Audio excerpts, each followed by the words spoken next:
Hello, welcome. I'm Scott Turansky. This is Joanne Miller, and we're going to talk to you about attention deficit hyperactivity disorder. But before we do, let's just take a moment and introduce ourselves so that people who haven't met us yet know a little bit more about us.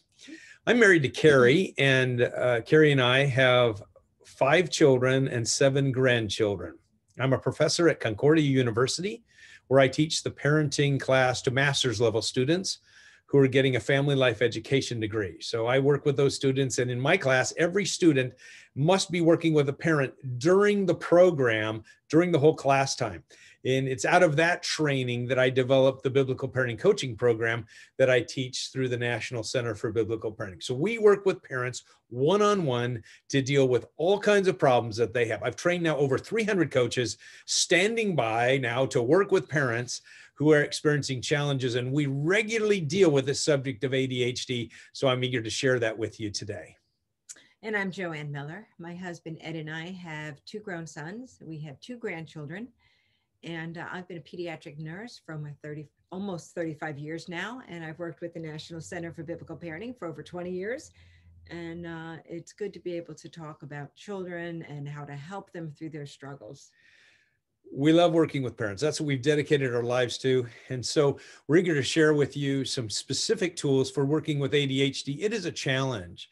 It's a challenge to help children know how to deal with their biological issues and how to balance that all out with the secondary issues that they have, because not all the problems they have can be tied back to the ADHD. In fact, I bet you're saying that to yourself. You're saying, I don't know whether this is part of his biological issue or this is a secondary issue that he's developing. I don't know where to draw the lines. We're going to help you know what that looks like today as we talk more specifically about attention deficit hyperactivity disorder. We want to help you have the tools you need to move forward with these children, to equip these children, and help them to really thrive. It's totally possible. So let's give you some ideas. All right, let's start by talking about 3 causes for any problems in life. Just biblically, as we approach this from a biblical framework, we recognize there are 3 causes for any problems, behavior problems in children, okay, behavior problems. And these problems are, one is biological, and the second one is reactive, and third is spiritual. Let me explain those to you. Biological problems are things like ADHD, autism, or bipolar. They're things that have to do with the biological things that are going on in a person's life. But there are also things like being overly tired or hungry. Yes. Those are also biological causes for problems. You know how you feel when you're overtired or you're hungry. Your body is affecting how you respond, and you need to be able to manage that. Biological means something's going on in the brain or the body, and out of that comes a behavior issue. Reactive ones are the ones that are patterns that develop in a child's life, either because of an incident or a pattern of incidents in the past. This could be reactive attachment disorder. It could be post-traumatic stress disorder. It could be oppositional defiant disorder. Those are kind of disorders that we talk about. But we have other behavior issues where we get into patterns that are unhelpful, and we want to help our children to respond more appropriately to those patterns. Yeah, so a child who's arguing regularly, that's not something that's caused by ADHD. It is a pattern that's developed in their way of relating to people. So there are a lot of reactive issues that we can experience that we'll talk about as well. The third category is spiritual, and I'm not just talking about sin here, although when a person is sinning, they have behavior problems. We're talking here about a person's identity, their self-concept, what they believe about themselves. When a person becomes a Christian, when they become a believer, their identity changes. So this is what a child believes about themselves. So those are 3 different causes for any problem that a child might experience. Now, what that does is it gives us 3 buckets of solution that we can weave together. Let me show you how they all might be related. A child might have ADHD and a biological problem that causes him to be impulsive. And so he also then is corrected a lot. So he reacts with anger. So he has this reactive pattern of anger episodes. And then because he's being corrected a lot, he has this perception of self that I'm a troublemaker or I'm a bad person. That's a spiritual issue. See, they all tie together. So it's very important for us to weave the solutions together in a holistic way. God calls that the heart. And we're going to take this biological problem that a child has, and we're going to develop some heart-based solutions that are going to contribute to the healing and the structures going forward in this child. So the problems get very complicated very quickly as these all interact with each other. And so what we want to do is understand that the heart affects all of this. It's biological, it's reactive, it's spiritual, and the solutions that come from the heart solutions, heart-based solutions, can help a child on all of these levels. When it comes to ADHD, there are three main problems that we have. These are the main symptoms of ADHD. Now, you may say, I haven't had my child tested yet. Well, let me just suggest you don't have to have your child tested. If you suspect any problems in these areas, you can work forward with a heart-based plan to address them. So you don't need a diagnosis unless you're trying to get help from the school district, or you're trying to get medication or something along that line. What we're going to do is take this apart and show you a heart-based approach for addressing this. Let me just make a statement about medication, though. We have clients that come to us whose children are on medication, and we say, don't take your children off medication. Work a heart-based approach, and maybe your child will get off medication at some point. We're not opposed to medication. We're not advocating medication. What we're saying is, let's use a heart-based approach and see what we can do, how we can add to the solution here. And many children who are changing their heart and developing the things we're talking about here will be able to get off medication. But please don't view that as a promise. Some children really are struggling with the biological issues, and we're blessed with medical technology. So let's take advantage of that as we have it.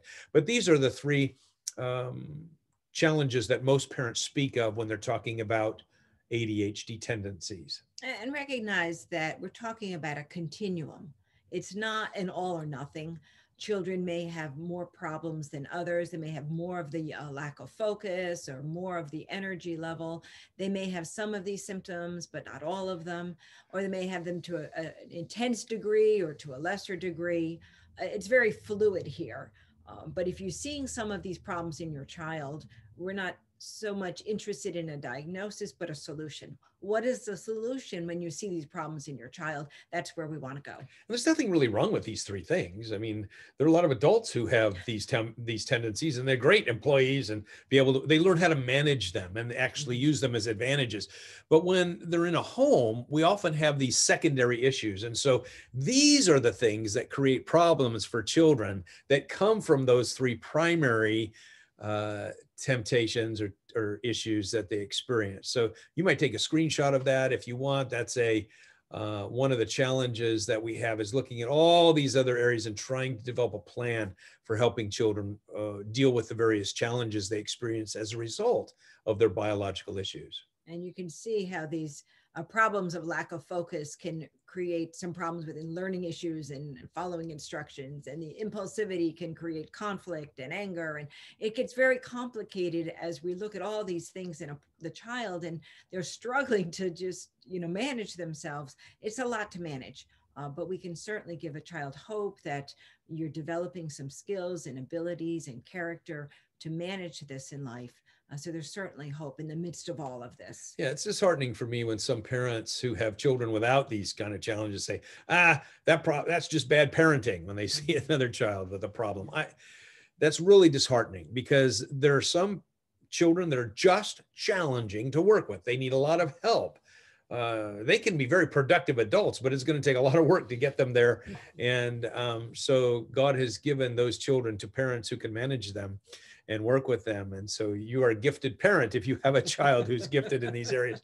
We're going to show you what you can do to help your kids maximize their strengths and address the weaknesses as you're trying to help them. We have three things that I want you to know, first of all, just as we start out, that'll create a framework for you for working with children who have this particular challenge, that make them a little bit different in their learning ability. The first thing is that they learn best by experience. Sometimes parents will tell me, I tell them over and over again what he needs to do. And I'm saying, that's probably not the best way to teach him. He probably needs to learn by experience. Like Peter in the Bible, learned by stepping out of the boat, or by delivering the food at the feeding of the 5,000. I'm sure that Peter had ADHD, cutting off the ear off the guy impulsively or getting out of the boat were examples of that. But learning by experience is such a valuable tool. So we're going to teach children in the very process of life how to focus more, and they're going to learn by exercises, training experiences. We call it therapy for children because we want them to be able to we want them to be able to understand in practical terms how to work. So therapy, training, same kind of word here. Training is a word in the Bible. Therapy is a word often used in a counseling environment, but we're trying to help this child to grow and develop. And so we're going to help the child to learn through experience that, you know, the best way to manage your emotion is to pull back and settle down. We can tell them that, but until they see it in practice and develop new patterns, it's not going to become a reality for them. So we're going to be teaching them by showing them through routines and different kinds of experiences what's going to work best for them. The second one has to do with reward punishment models, behavior modification. It just doesn't work very well. If you set up a star chart for this child, or you set up I'll give you a reward for doing such things, you know, it's not the best way to bring about change. The best way to bring about change, again, is training. Training. We're going to talk about it over and over again here, but the child needs to practice new tendencies. And as a child practices new tendencies, they build grooves in their brain that help them stay on track, so they can stay in the lines. And we're going to show them what that looks like. So if you're frustrated with the reward punishment models that are often taught out there for dealing with ADHD, now you know why. They don't work that well. It's just not the best for those kind of kids. They learn much better using a heart-based approach. We'll share more about what that looks like. And the behavior modification strategies are rather short-lived. They don't make lasting changes the way a heart-based is going to help the child. We're going to help the child to make some character, develop some character that's going to take them much further than just wanting the positive reward. So I think you'll find this to be very effective for your child. And thirdly, you just need to know that thinking is hard work for these kids. That's why they often don't want to stay there and focus on their math, because it just is hard work. And so we need to teach these children how to work hard in order to overcome their challenge. So don't be afraid to put the work on for these children. You're going to have to work to help them to stay on task to get it done. But there are three primary heart qualities you're developing in a child who has ADHD in order for them to do well. One is diligence, the ability to work hard. Secondly, perseverance, the ability to hang in there even after you feel like quitting. And thirdly, thoroughness, which is attention to detail. Children need all three of those, and it's going to take a lot of work to help them to develop those qualities so that they can think, so that they can be organized, so that they can stay on a task and complete it. They need to raise the level of hard work and those qualities inside of them in order to do well. So keep those three things in mind as you are trying to form the plan for your particular child. And help the child by, I think, being compassionate. You know, thinking is hard work. Just the reality of that hopefully will conjure up some compassion in you when you're really very frustrated with this child. They're just a reality that they're working hard to do what they're doing, and we want to come alongside them. Yeah, but not compassion that's going to say, go ahead and just do whatever you want. This is I'm compassionate, but we're still going to work on this to get it done. Very important. Well, the heart is this very deep place inside of a person. If we take a biblical approach to change and development, we're going to end up at the heart. That's what God has taught us about in his word, and the heart is so strategic. Consider the heart this place where the operating principles of a person exist. How do they handle their anger? How do they handle their impulses? How do they react when given a task to do? The tendencies are driven by the heart. And so we want to help children grow in those kinds of things. Now, we did a study of the word heart in the scriptures, and we looked up every time the word heart was used. Over 750 times the word heart is used in the scriptures. We looked up every one. We categorized those Bible verses, and we came up with 9 functions of the heart, 9 things that are in the heart that become the basis of our heart-based approach. If you want to take a look at that study, it's the book Parenting is Heart Work. Talks about what is the heart, what is God talking about, what is going on, what is the heart doing inside a child, because that's going to be the basis of how we parent. A heart-based approach is going to address things like character, passion, beliefs, hopes and dreams, emotions, desires, all of those things that are in the heart need some adjusting for a child. And that heart-based approach is going to help us to bring about those deeper changes. Now, this heart-based approach is strategic because when you're working on the heart, you're really working with tendencies. So understand those tendencies. And when you do, they're going to help you to be able to work with a child. So if a child has a tendency to ignore you when you give him a task, a tendency to run away when you call his name, or a tendency to argue with you, those, you know, you're working in the heart at that moment. So look for tendencies. It's Jesus who told us it's out of the heart that the mouth speaks. Jesus described the heart like this tree, and the branches are like the behavior or the fruit of the tree. He says, let's deal with the tree. Let's deal with the heart. And as we do, good things can happen. When God was calling a new king and having Samuel go out and find that new king, Samuel had an idea of who that guy would be. He looked at the oldest son alive and he said, it's going to be him because he's tall and handsome. Kind of reminds me of the last king, King Saul. But God speaks into his heart and said, man looks on the outward appearance, but the Lord looks on the heart. That was a revolution in Samuel's heart, in his life. And I think as parents, we need a revolution in our thinking about working with these children. And when we get that, we can see many good things happen in their lives because we're building the infrastructure that allows the children to deal with the impulses that they have. We're building the foundation upon which they'll be able to have the life skills they need going forward. But it's not going to be easy. It's going to take a lot of work. We're going to show you what that work looks like in some practical terms. Now, when we talk about a heart-based approach, I want you to keep two words in mind. We've already mentioned one of them, but tendencies is very important, and strategy is another word. And this is going to be encouraging, I think, because a heart-based approach is not going to have to deal with every little problem you see all day, but the tendencies, identifying a tendency that's of concern that we're going to work on, and developing a strategy to respond to that tendency so that we see heart change over time. And that's what we're going to build upon now in a heart-based approach. So we don't have to feel like we're just putting out fires all day long and dealing with all the little problems, but we're thinking strategy, and we're going to have a plan for moving forward. We've got a positive approach now. Where are we going here with this child? And that tendency and strategy are going to keep us going. So I think you'll find that the heart-based approach is quite encouraging and hopeful as we're heading in a positive direction. I've worked with a lot of children who have ADHD with their parents. I primarily work with the parents, but sometimes the kids are in my office too, as I'm encouraging them. And I had this 6-year-old in my office who was bouncing all over my couch while we were talking, and he obviously can't sit still. I had one, just as a tangent, I had one 13-year-old girl that was in my office, and she, in one part of the conversation, I wish I could have taken a picture of this. She was upside down on my couch, throwing a stuffed animal back and forth to me while we're talking. Her mom's sitting there. I mean, I always have parents in the room when I'm working with children because they're the primary counselors for their children. And mom's kind of embarrassed, but I'm saying, she's paying attention to me. I'm going to keep going here. So we were doing that. But this little 6-year-old, he's in my office, and I said, come over here, hold my hands. Because holding his hands often would allow him to focus a little bit more on me. And I said to him, did you know you have a heart?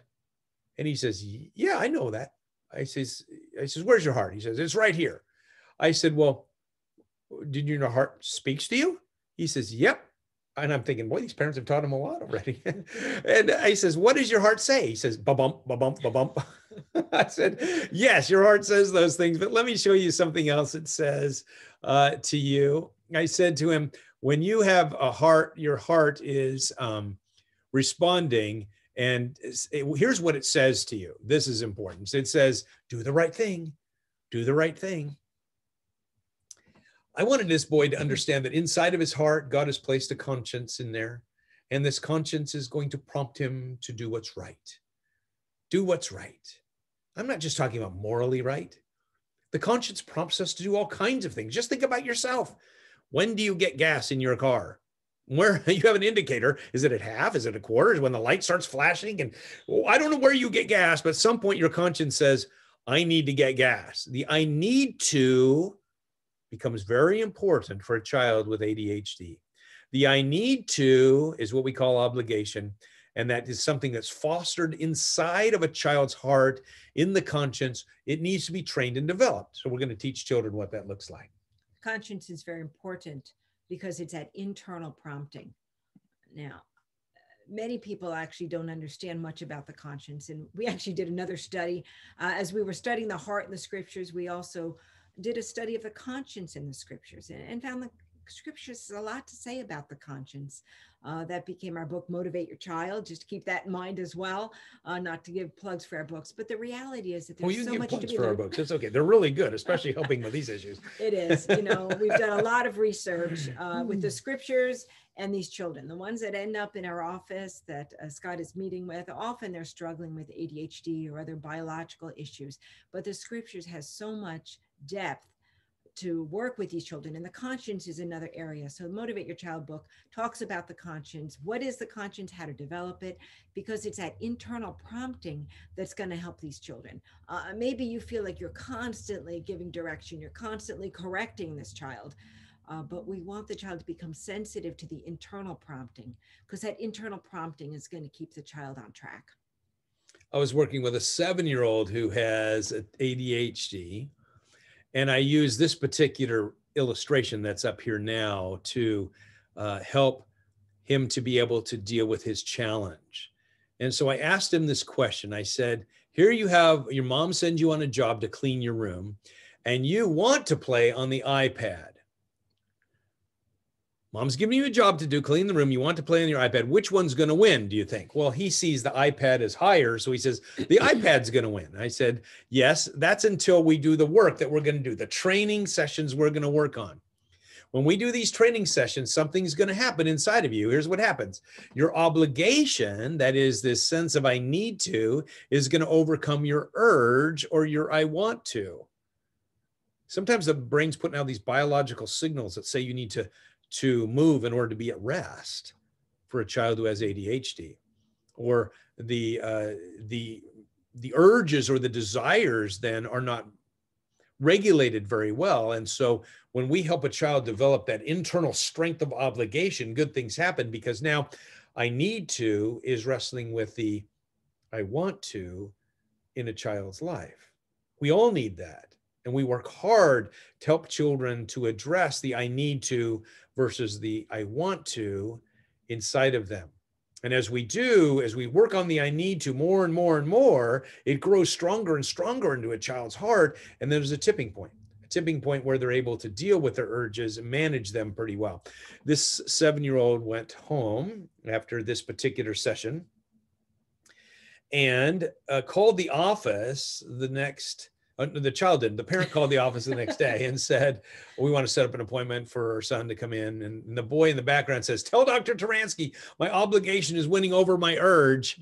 And because he got it in his heart, he knew there was something that needed to grow to help him. He had hope that he could actually manage these urges that were creating all kinds of conflict for him. So good things were happening inside of his heart and life. It's a process. It's a process of developing character over time.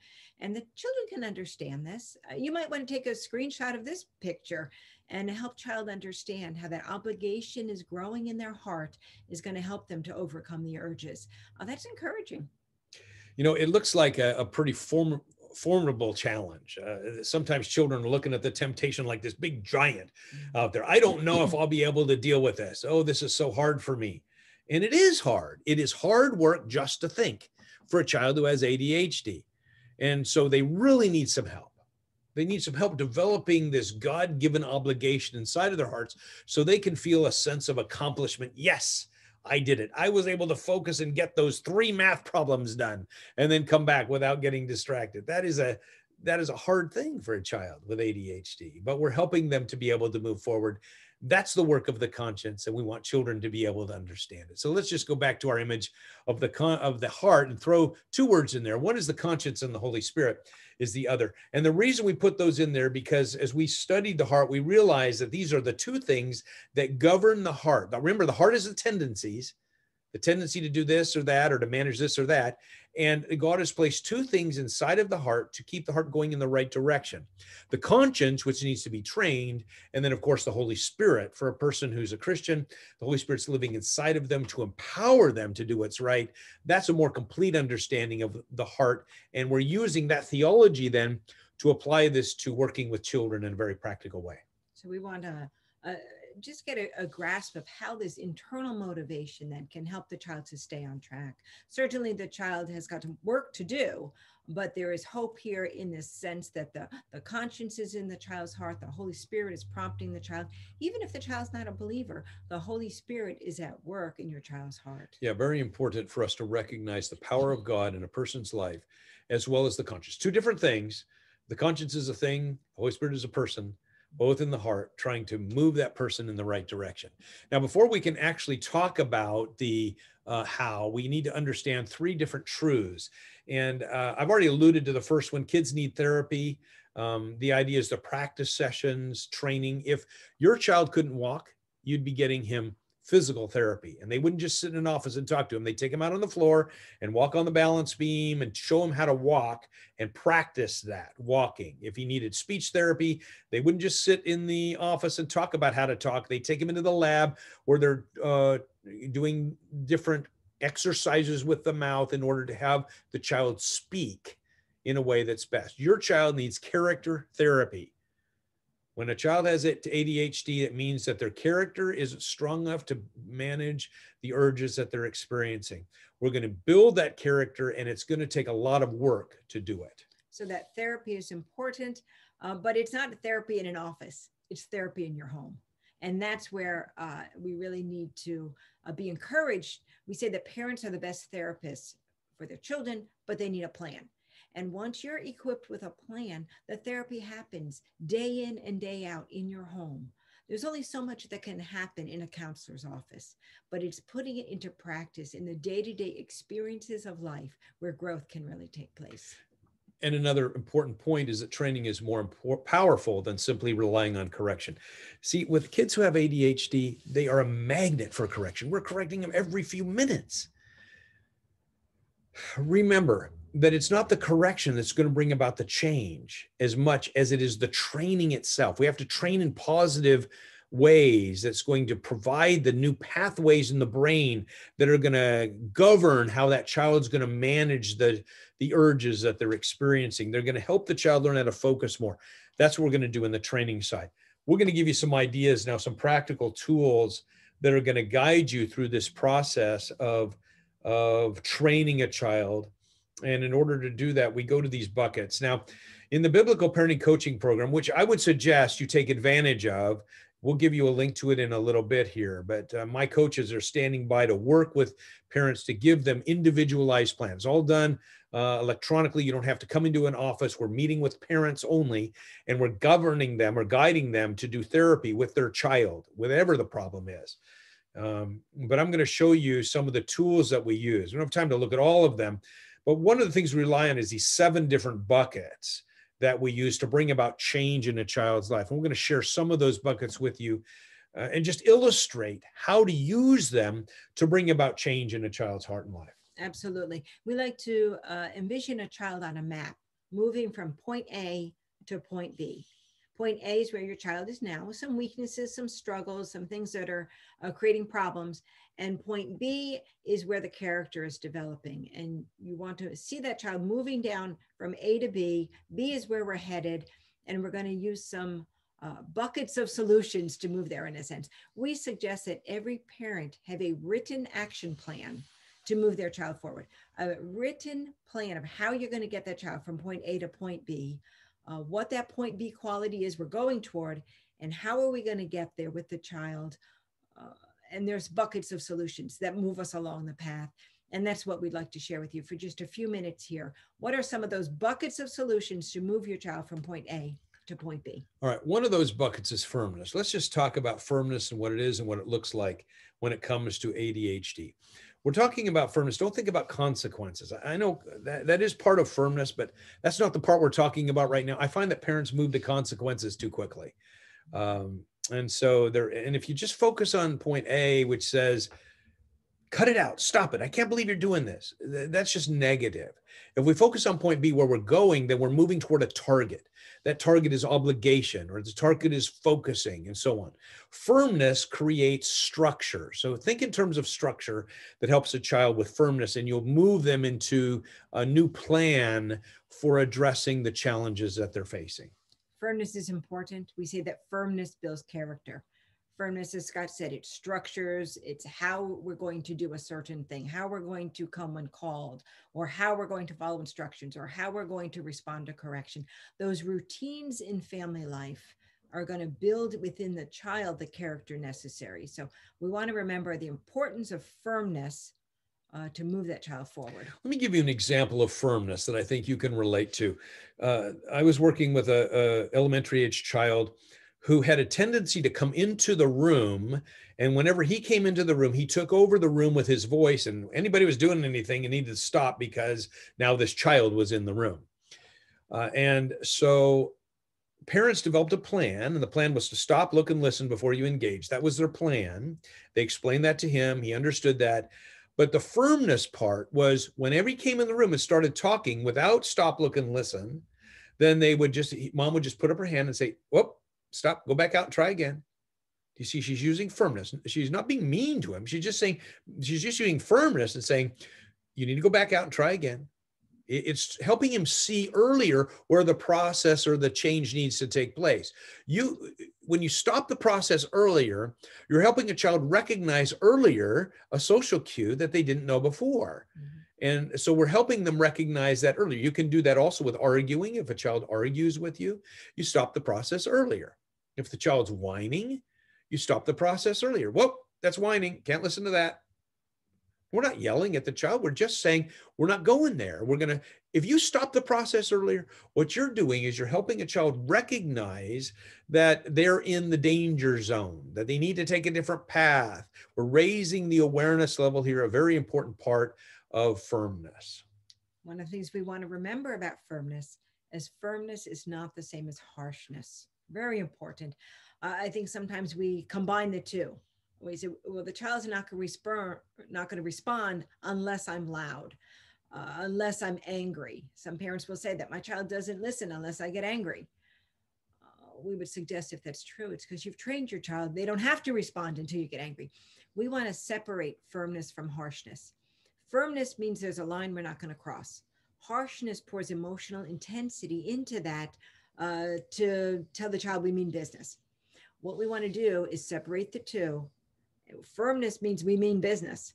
Harshness can be damaging to relationship. It's when we get all emotional about the process. As parents, we don't want to get emotional about drawing the line.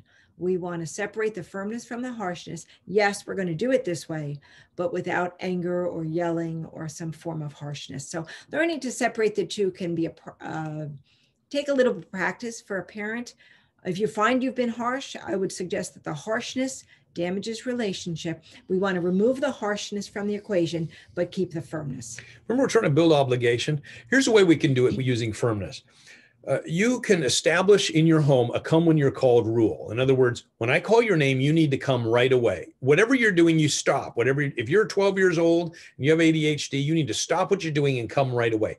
Because what that's doing is it's increasing obligation. My name is called. I need to come. Let me just say that I don't believe every child needs to come every time their parent calls them right away. But if you have a child who is engaging in or needs some therapy, then I would say you're pretty strict about this. You're creating a structure that says every time I call you, you stop what you're doing and you come the first time I call you. What you're doing is you're creating the sense of obligation in the child, and you're practicing this, not just in the times you need the child to come, but you're doing this continually through life. Sometimes you're just calling the child's name to say, I just want to tell you I love you. Or sometimes you're calling the child's name to say, okay, we're going to go out in a little bit, go get your shoes and get them on. So what we're doing is we're having the child come to raise the obligation level. This becomes a therapy technique in a home that with a preschooler, you might use 100 times in a day. With an older child, you might use 20 times in a day, but you're calling this child's name in order to get things going and create the sense of obligation that I need to is very important. Just that act of coming when called is building character in the child's heart. They need self-control to be able to do that, responsiveness to authority to be able to do that, important character qualities for any child. And that sense of obligation is going to build as a child learns to come when called. So through that behavior, through that practice of that, the truth is learned. We said earlier that children learn by experience. This is the kind of experience that's going to teach a truth in a child's heart. And then you're going to give a child instructions. So and that's most of your day is giving children instructions. So I would say when you do it, you want to say you need to, because you want to foster this sense inside of the child. The child says, I need to. So you say to a child, you need to, and you use the word now. You need to go and take your shoes from the front door and go put them in your room now. This creates, again, the sense of obligation, sense of urgency, an uncomfortable feeling inside that I need to do something. Not uncomfortable with you as the parent, but uncomfortable that I've been given a task to do. And now this obligation is increasing. I need to keep that obligation high while I complete the task. And then the child needs to report back so you can release it. Putting on the obligation and releasing it with a sense of accomplishment. On with the obligation, off with a sense of accomplishment. So you're going to give a child tasks over and over again. And they want to be small tasks at first. You might say you need to go hang up the towel in the bathroom now. And so the child goes to hang up the towel. And when he hangs it up, he comes back and says, I'm done. Just a quick little circle, a cycle there that has a child responding back, because you want him to complete the task with focus and stay on duty. Sometimes we call it, you're on a mission. It is your duty to do this. This is your responsibility. You're like a hero on a task. You need to go and straighten the chairs up around the dining room table now. So just small tasks that become the therapy at home, increasing the obligation level. We haven't even talked about working on math or other things yet. We're just talking about the raw quality the child needs of obligation. This is one of the ways to develop it. So you see how firmness is going to help the child to develop some new patterns, some new tendencies over time. Much more effective than just correcting of the child. Correction is important, but this firmness of developing new ways of responding and practicing them over and over, doing this new structure, is going to build in the child's heart. Firmness is a bucket. In our coaching program, it's one of 7 buckets, but it's a bucket with lots of things in it. We don't have time to talk about all of those things right now. We'll give you a resource a little bit later that does, but I just want you to know it is one of those tools you can use, and the things we've just described to you can take you a long way to move forward in this direction. So that's one of the buckets. And you're going to choose some for your child. You see, that's what makes this a personalized plan for your child.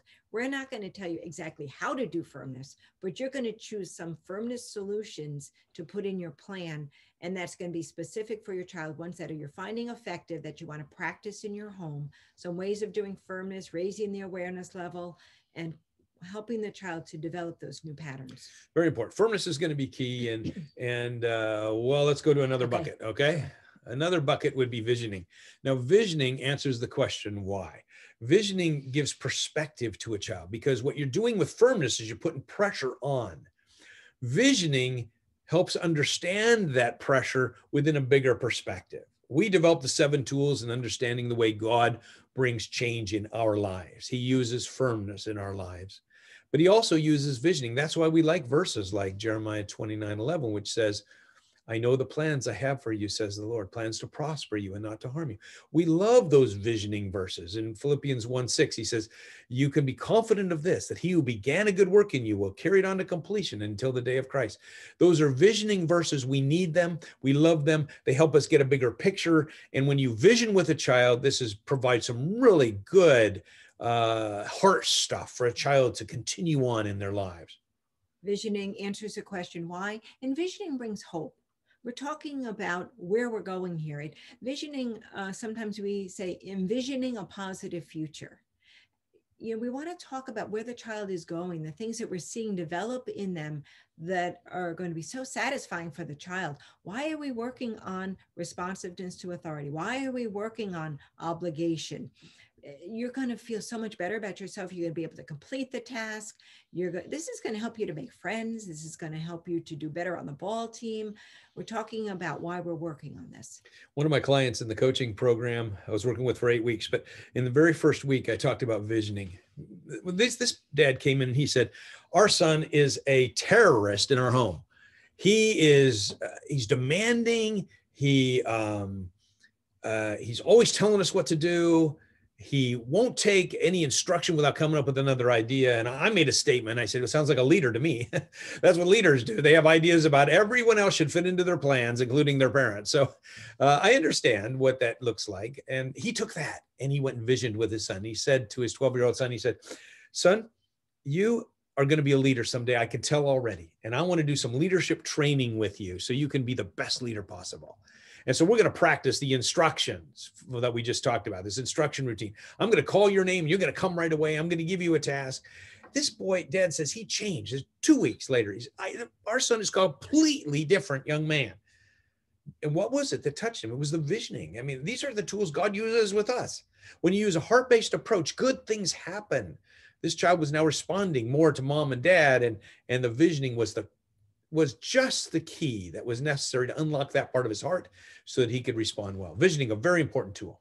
And so you want to look for some ideas, come up with some ideas for developing visioning into your plan. How are you going to move your child from point A to point B?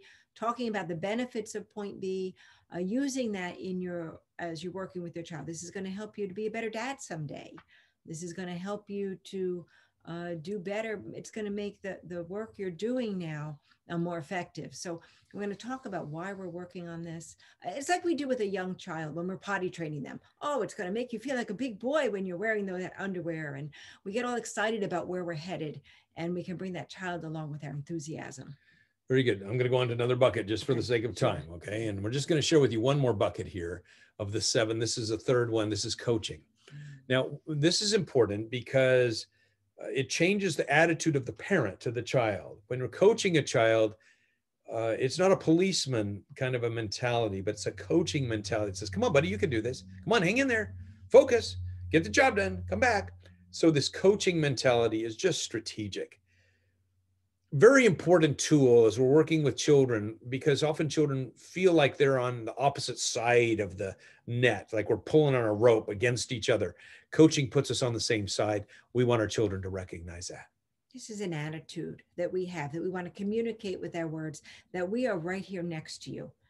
I see you're going to be successful. I am going to work with you here. We're going to work together to get to that goal. It's not the tug of war that we're feeling so often in family life, but it's coming side by side, moving forward together. I believe in you. I know you've got what it takes. You're doing a great job here. I know you struggled there, but that's okay. We're moving forward. So that's what we want to be communicating with this coaching attitude, that we're speaking encouraging, coaching words into the child's life. Imagine a coach moving that athlete forward. You're going to be tough. Yeah, there's firmness involved in coaching, but the words we're choosing are encouraging words, and we're communicating. We're in this together. I believe you've got what it takes. Come on, let's go. What we've tried to do in this session with you is we've tried to help you understand that where ADHD, what it is, and how the symptoms of it and how it gets complicated rather quickly. We want you to understand that there are biological challenges and reactive challenges and spiritual challenges that we want to work on together. And the best way to do that is using a heart-based approach. We want you to understand some unique things about the child who has ADHD, that this child learns by experience, and that training is so important for this child. We want you to recognize that parents are the best trainers for their children if they have a good plan. That reward and punishment doesn't really work that well with these kids. It's best to use these training exercises, these tools, in order to bring about change. All of that's important as we're trying to help children change. There's a lot of hope here. There's a lot of work involved, but there's a lot of hope. And I know that you come to this sometimes very frustrated with a child. Maybe you even develop some negative patterns that you want to undo. We understand that. We can work with you to help you do that if you want ongoing care with us. But I think it'd be helpful for us to share with you some of the resources that we have available to you. I think that might be good if you want more in this particular area. I would encourage you to go to our website at biblicalparenting.org/parenting power pack. When you go there, you're going to see the first option is this Parenting Power Pack, and it contains 2 of our books, that we're going to send to you as ebooks. The whole system is downloaded here. 20 audio sessions you'll listen to Joanne and me teaching. You'll learn in those sessions the activities, the therapy sessions that you want to work on with your child. You're going to learn more about the 7 different buckets of solutions that God uses with us, that we turn around and use with our children to bring about change. All of that is included in these resources that you'll have at the Parenting Power Pack. So I encourage you to go there and take a look at those and see if they might be helpful for you. Notice on the other side, the personalized parent coaching. You can also go to that site and they'll give you a link to the coaching program where you can have a specialized, personalized, individualized plan developed for your child. It's all done electronically. We're working on the phone with you, coaching you through as you work with your child. You're watching videos of me teaching. No matter what coach you work with, you can pick a coach based on your personality or your specific needs out of all the coaches that we have available for you. And we're standing by to help you. We want you to be successful with your child. Remember, the first class in any homeschool is parenting. We got to get that down. And as we're developing the character in our child, we can do much more to help that child be healthy, well-adjusted, be able to address the challenges that they face in life. Any other questions or thoughts that you have, Joanne? Well, that coaching program is so helpful to have a live person that you could talk to about the struggles you're having, to give you some ideas to help you move forward. We have a lot of resources on our website. If you go to biblicalparenting.org, there's a whole package of books. If you like physical books, there's a whole package of 6 books specifically pulled together for working with ADHD and having the tools you need. It includes children's curriculum and books for you. So you want to look for that 6-book package.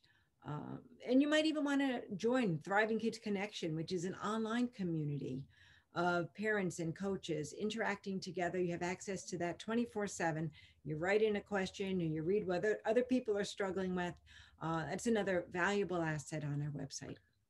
We have a lot of things to offer you. We've dedicated our lives to help parents work with their children. We love working with parents, especially those who have kids with challenges, special needs, because we see so much benefit using a heart-based approach. We'd love to come alongside you and help you some more. So we also offer free email parenting tips people can sign up for. So you can do that all on our website, biblicalparenting.org. We want to have an ongoing relationship with you and support you in your parenting. So we encourage you to consider that and really help your children have the hope that they need in order to be effective in their lives. It's not just about now, it's for the rest of their lives.